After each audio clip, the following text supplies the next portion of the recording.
Bismillah, alhamdulillah, salatu salam, rasulullah, sallallahu assalamu alaikum wa rahmatullahi wa barakatuh. My name is Tariq Khalid. I'd like to welcome to our program here at Sharjah Media Corporation, doing good, and we hope and we pray that Allah subhanahu wa ta'ala has blessed the believers, those who are watching us, with His bounties, and that you are aware and conscious of His bounties and thanking Him and inviting others to the belief in the oneness of Allah for the sake of their own souls and salvation. And for those of you out there who are not Muslim yet, we hope and pray that Allah opens your heart and guides you to this light, this enlightened life, where it will distinguish you from the person that you were in the past, where you become a new person, and where you see and enjoy the blessing of Allah subhanahu wa ta'ala. And subhanAllah, it is distinguished from what people believe. A lot of people today believe, oh, well, you know, the Muslims, look, this guy over there, he's a terrorist, this one's a killer, this one is talking crazy, he's an extremist in this way, so forth and so on. This is far from the truth. This is an illusion that is being perpetrated by the people of Satan. Satan doesn't want anyone to come to Islam. Satan doesn't want anyone who is Muslim to practice Islam. Satan wants every single human being to go to hellfire with him. Satan knows Allah better than anybody on this earth. Satan knows man better than anyone on this earth. Satan knows his condition and believes in Allah more than anybody on this earth, and that his condition, he knows what is going to happen to him without question. And the people who are followers of Satan, a'udhu billah, they don't have a clue of what Satan is, where he's going to end up ultimately. And he knows that, but he's tricked them into thinking something different. So we need to understand what our condition is in relationship to our Lord, what it is that we should be doing that will bring the good in our life and will protect us from the evil of Satan. And it's important for us to understand this. The people today have been fooled by these devices. The devices have been used as a form of trickology today to misguide people, to keep them confused by sending them misinformation, something true here, something false here, something half true, half false, something not qualified, meaning not confirmed. So the person is in confusion, his life is in confusion. Easy for Satan to come along and say, oh, I got something for you, come on, show you this. For him to follow us, as we see today, the people who committed themselves to following and obligated themselves to Satan. So think about your present condition. If you're a Muslim, what is your condition? And what is the condition of your family and the people that you know? And the people that you know who are not Muslim, what is their condition? How do we invite them to the truth? And the best invitation is by our manner, about how we act and how we interact with people. This speaks, it says a book is worth 1,000 words, so this speaks more than anything. What people see you doing every day and how you go about doing it has tremendous impact on people. And today, we often say, we don't see many positive people. And we need to understand that if that's true, then that means that we live in a very, very negative environment, a negative society. If that society is not encouraging me to do good and forbid evil, to do righteous deeds and actions, whether it's in my workplace or whether it's in school or whether it's at home or wherever it might be, whether it's playing sports, whatever it might be, if I don't want to play by the rules, as an example, and it's not frowned upon, then there's something wrong. So, and if our societies are like that, then we individually need to start making an effort to bring about this positive change.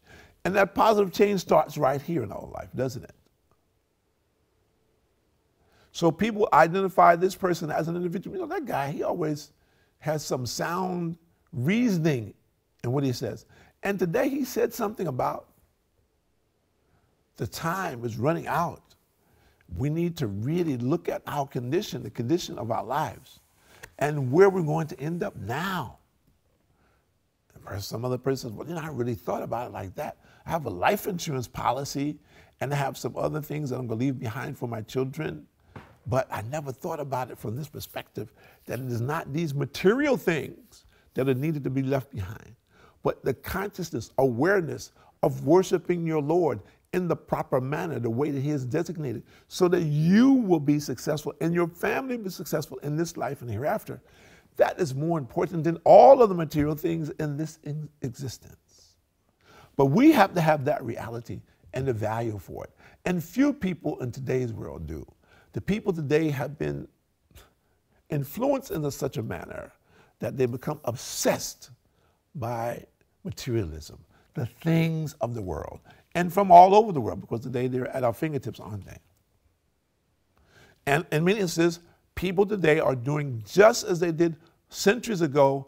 They're taking or aspiring to take that which belongs to others, or to destroy that which belongs to others. And they give it different titles.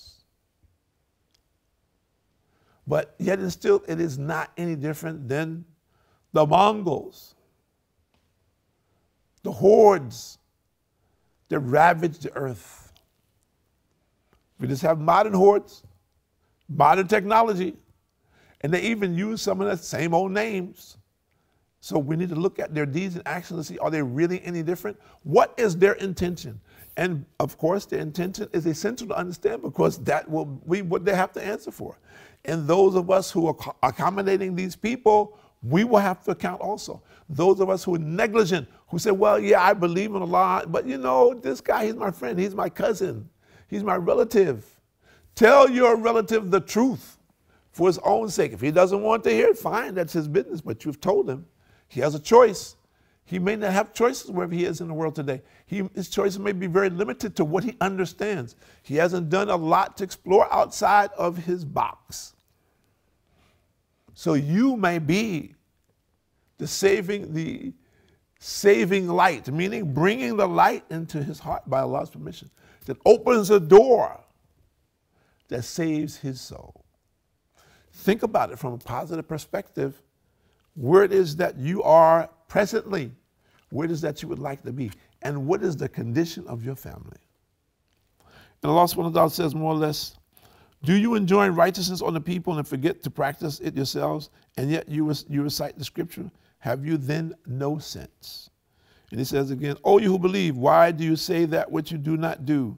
And the saying of Allah about the Prophet Shuaib, I wish not in opposition to you to do that which I forbid you to do. I only desire your betterment to the best of my power, and my success in my task can only come from Allah. In him I trust, unto him I look. So we need to understand, where am I today?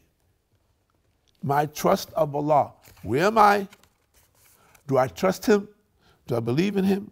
Or am I doing my own thing?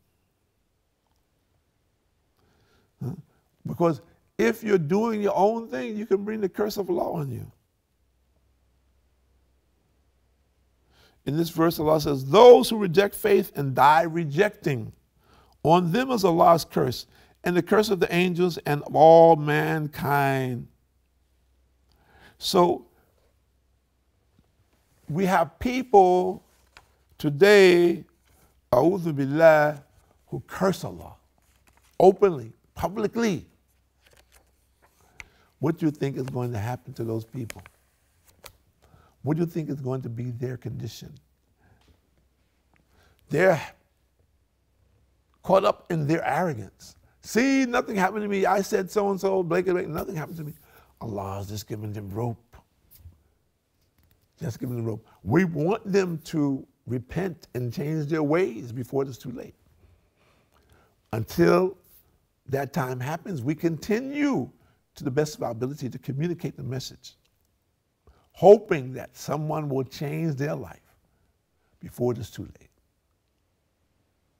We need to understand this reality that we're living, that this world has become distorted, it's been turned upside down in front of our eyes. And of course, we have desires for that which is sweet. And Satan has come with the sweets to distract us, take us away from the career, the path. And say, oh, well, listen, you don't need to do that, brother. You know, just take it easy. Islam is easy. Don't do this. No need to do this. But he'll ask you to do a lesser deed. Slowly, slowly, you'll find yourself getting weaker and weaker and weaker in terms of your practices in obedience to Allah. So take time out now to understand what are the rights of Allah. What are your requirements in terms of obeying Allah subhanahu wa ta'ala while you can? Tomorrow is not promised. We have to account, all of us. I'm saying this because we should realistically have a sense of urgency. And we should be making effort on that for the sake of our own salvation, that we will be saved by Allah's permission on the day of judgment and be among those who are blessed to enter paradise. But first of all is believing. We must work hard, focus our energies, stay away from negativity and negative people, because they will draw you away from your objective purposely. And you sometimes see yourself confused as, well, what it is that I should do? Should do this? I shouldn't do that. And as a result, whatever your objective is becomes lost in the sauce. So we need to understand where it is that we're going, what it is that we want to do, and how to go about doing that. In many instances, people, they do these things very easily in their work or at their workplace. When they get outside the workplace, they don't think like this for themselves, for their own family. It's a very interesting dynamic, but it's true. And I've experienced it on many occasions.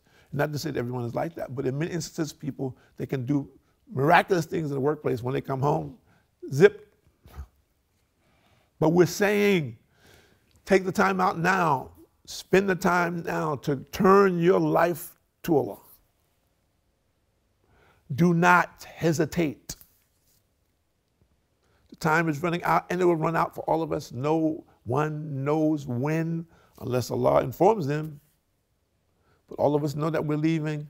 We need to look at our condition, look at this, where it is that we want to be, what is that we want to do, how pleasing are those things to Allah. Will it open up the gates of Jannah, paradise for us? Will it make it easy for us in the grave? We need to understand these things clearly, make effort on them to the best of our ability. The simplest of them, we should perform them on a regular basis, believing that Allah subhanahu wa ta'ala is going to bless us, that Allah subhanahu wa ta'ala is relieving us from things that would have befallen us, but because we have turned to Him to ask for forgiveness, and because we have turned to Him in prayer, that He has canceled out these things. So we say, Allahu Akbar. Only Allah is great. Everything else, it may have some semblance of abilities or greatness, but only Allah is great. That man is a creation of Allah, so he is defective. Allah has made him defective in many ways. He has limitations. So whenever he overcomes those limitations, he wants to pursue the benefit, his rightful ownership or benefits from the things of this world. He should be very careful about his choices, because there are people there who will spoil him. All of us, they will come with a means and methodology to appeal to us in such a fashion that it would distract us from our real mission. In our real mission, practicing Islam properly, inviting as many people as possible to the oneness of Allah, encouraging them, supporting them to leave lifestyles which are dangerous for them and dangerous for the society as a whole. To be steadfast and focused on our society being a society that is obedient to Allah, that Allah will be pleased with us, and continuing asking Allah subhanahu wa ta'ala for guidance and mercy in this life and the hereafter, and for those who surround us and those who have left us, so that we have a complete circle from the perspective, a spiritual circle, if you may, that reminds us of our duty to Allah, guides us to do what is good in this world, helps us to refrain from doing evil and bad deeds, helps to support us gain the truth in our lives, and to inspire others to seek out and reach their true potential in obedience to Allah. So ask yourself, where do you stand today? What is your present condition? And then what do you plan on doing about it?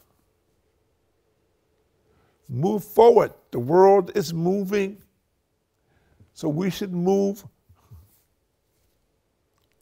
We shouldn't become complacent and satisfied. Well, you know, I used to do this 50 years ago, and now I'm old and I did a lot of good deeds, and that I think should be enough for me to get into paradise. No, not like this.